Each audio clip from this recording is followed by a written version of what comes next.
What is up, everybody? This is JP Fitness, your online personal trainer. First things first, I know about like the last week and a half, 2 weeks, I've been light on the videos. I am aware of that. No, I haven't fallen off. I know a lot of YouTube channels, they start and then they fall off real quick.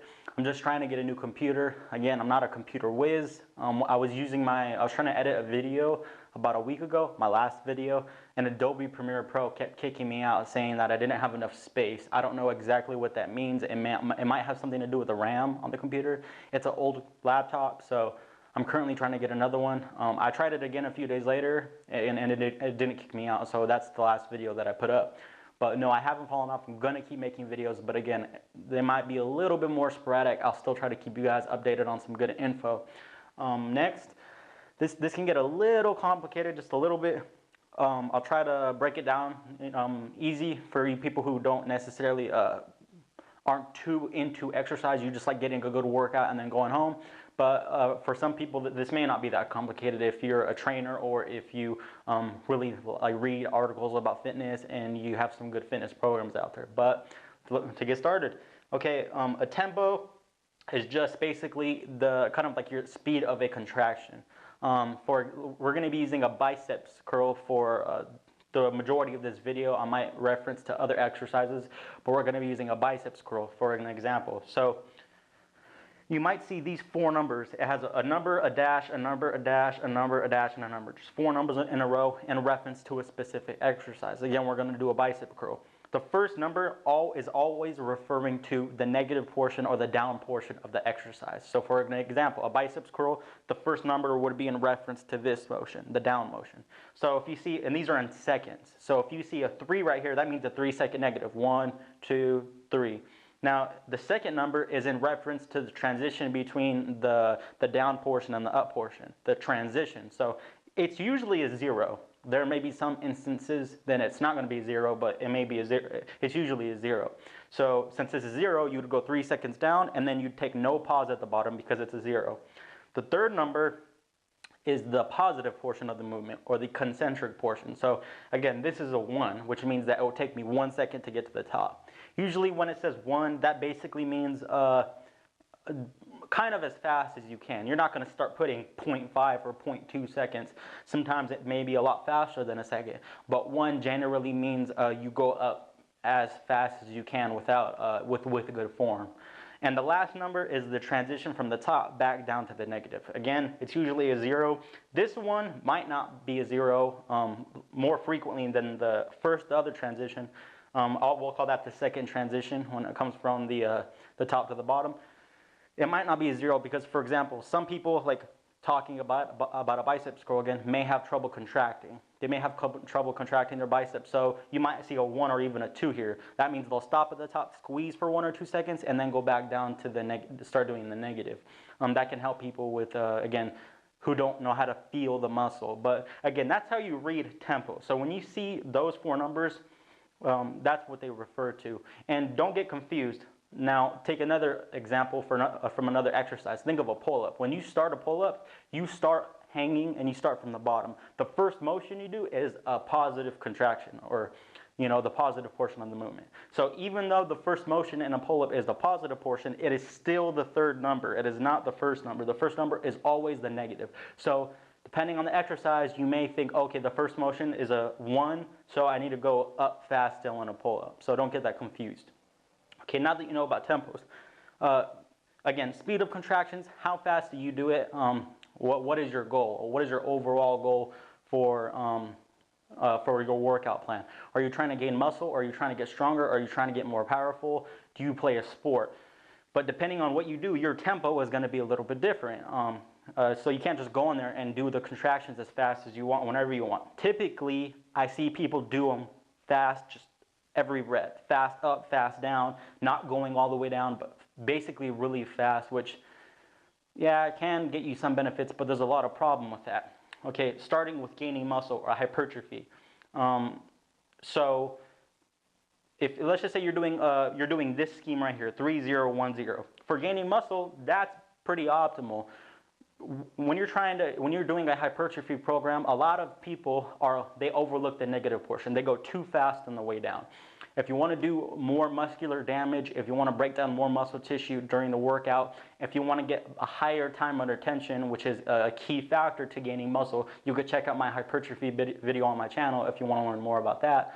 But again, you need to have a slower negative. Not all the time. You should never, like Ben Pakulski says, shouts out to him, you never should do everything 100% of the time, but generally, you want to be able to go slower on the way down and fast on the way up. You go fast on the way up because you want to target more fast twitch muscle fibers, which fast twitch muscle fibers or type 2 muscle fibers are more prone to hypertrophy. They're more prone to gain in size, unlike type 1 muscle fibers. Again, as I go along these goals, I'm going to talk about what's in the middle again. Again, right here, fast twitch muscle fibers. They want to fire all at once for powerful movements. For fast movements, they are, they're prone to hypertrophy. So again, you want to go fast on the way up, slower on the way down. Now, if you're switching up your program for a short period of time, you could go 2 seconds up and 2 seconds down. That'll be good for hypertrophy too. Not as much as going fast on the way up, but it still helps. If you want to, again, kind of break a plateau. If you're always doing fast on the way up and you never change it, even though that might be optimal normally, again, you can't keep doing the same thing all the time.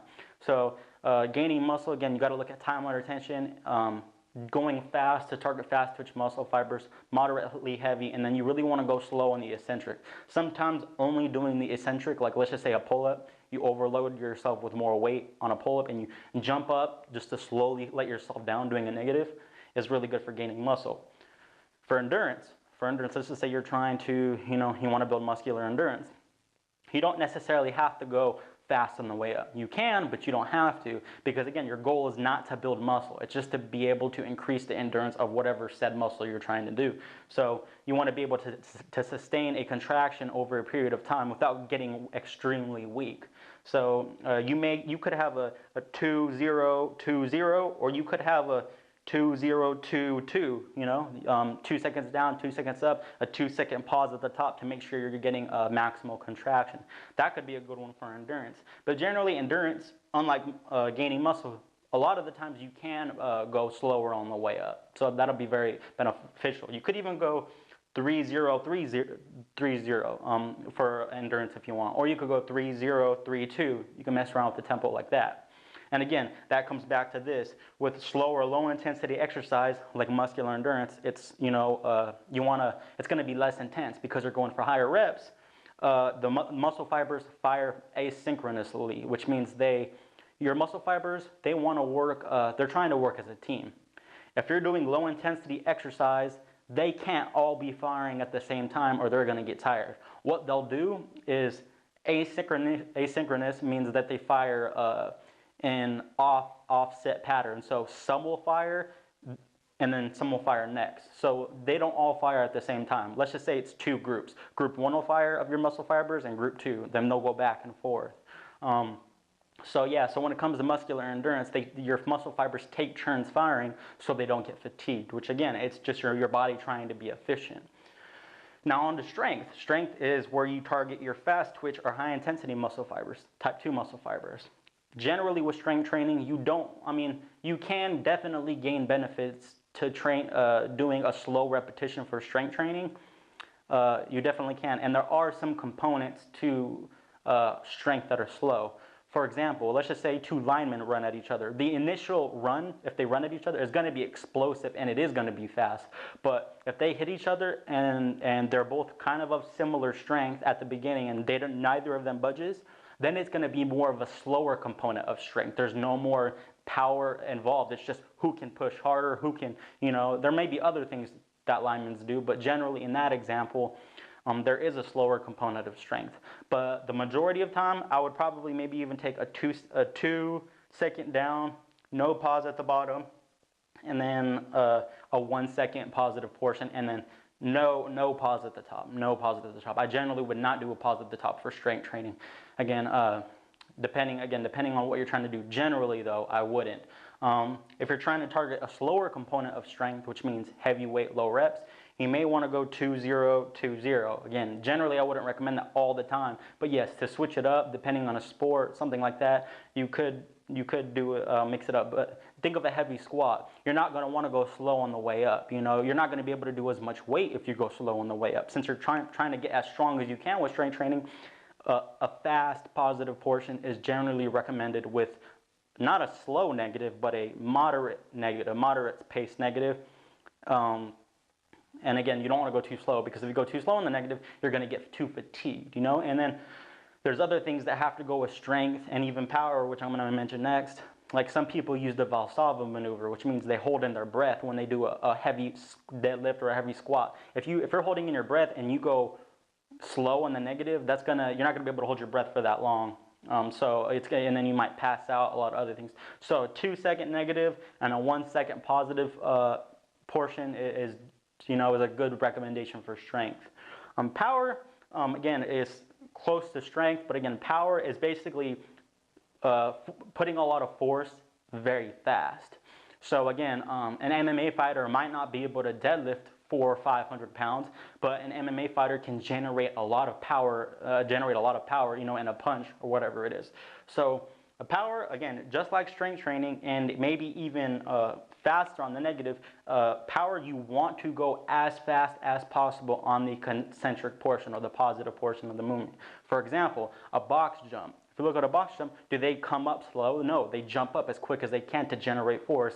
You're trying to take advantage of that stretch shortening cycle of our body. So again, it's almost like you're trying to take advantage of the elastic component of muscle tissue and tendons and things like that. So for power, the positive portion should be extremely fast, and the negative portion shouldn't be that fast either. I mean, they should be pretty fast too, probably about a second down. Again, the negative portions of movements, you never want to go just drop. You never want to just drop to the ground on a negative portion of a movement. But maybe take a controlled 1-second negative for a power movement and then a very explosive positive portion of the movement. Also to take note with power is this second number, which is usually 0 anyways, but the transition between the positive and the negative portion when you start, or the negative and the positive portion when you stop at the bottom of the rip and then you explode up, you want to keep this as quick as possible. This second number is called the amortization phase. So again, you could check out my plyometrics video that I've done on this. It's on my channel too, but you want to keep that as short as possible. So using a box jump again, when you go down in the squat, the second you hit your whatever bottom range of motion that is, the quarter squat or half squat, you want to immediately, as quick as possible, almost like a lightning bolt, just jump up. That's how you're going to take advantage of that elastic component. If this is still close to 0, but it's too slow, then you're going to lose that power or the elastic energy as heat. So again, to take advantage of power, you want to be quick. And then the last thing I got to address is sports. Again, all of these and the tempo depends on the type of sport that you are doing. For example, we talked about MMA. Let's just say you're doing MMA. If you have a slow positive portion, like a slow concentric contraction, like the third number is like a 3, and all your exercises are extremely slow, that does not correlate to MMA at all very well. It's horrible. MMA is a very explosive and quick sport, a sport based off very fast reactions. So if your tempo is slow on the positive and the negative, what is that going to do for you in MMA? Basically nothing, okay? So you got to think, or for example, you could think of it as like, let's just say, I'm pretty sure rowing, like rowing in a boat is a sport. If you do rowing and it's over a long, long distance and you're always training your body for upper body explosive, heavy weight, short reps, and that's all you train it for, and then you try to go over to rowing where you need a lot more muscular endurance, upper body muscular endurance, that's going to be horrible. You shouldn't always be doing super fast, heavyweight reps when you're training for rowing. That doesn't make any sense. So again, whenever you're looking at your tempo, look at your sport. If you're doing a sport, look at whatever you're trying to do. So again, you got to relate it to what you're going to be doing on the field, what you're going to be doing on the court, in the octagon, in a ring, whatever it is, boxing, whatever it is, you just got to correlate the two. And again, this all comes down to the 2 muscle fiber types: slow twitch, which is correlated to low intensity exercise, and then fast twitch, which is our type 2 muscle fibers, which is for very powerful high force movements. That's what determines basically tempo and the results that we see when we train that certain way. If you like these types of videos, please like, share, and subscribe. I'd really appreciate it. Again, I know this is a long video and I know it was in depth, but I mean, that's the thing with fitness. It's a pretty in-depth subject. You know, it's not shallow. So I mean, it can be a lot to follow. But if you want shorter videos, a little bit simpler videos, please comment below. But until next time, peace.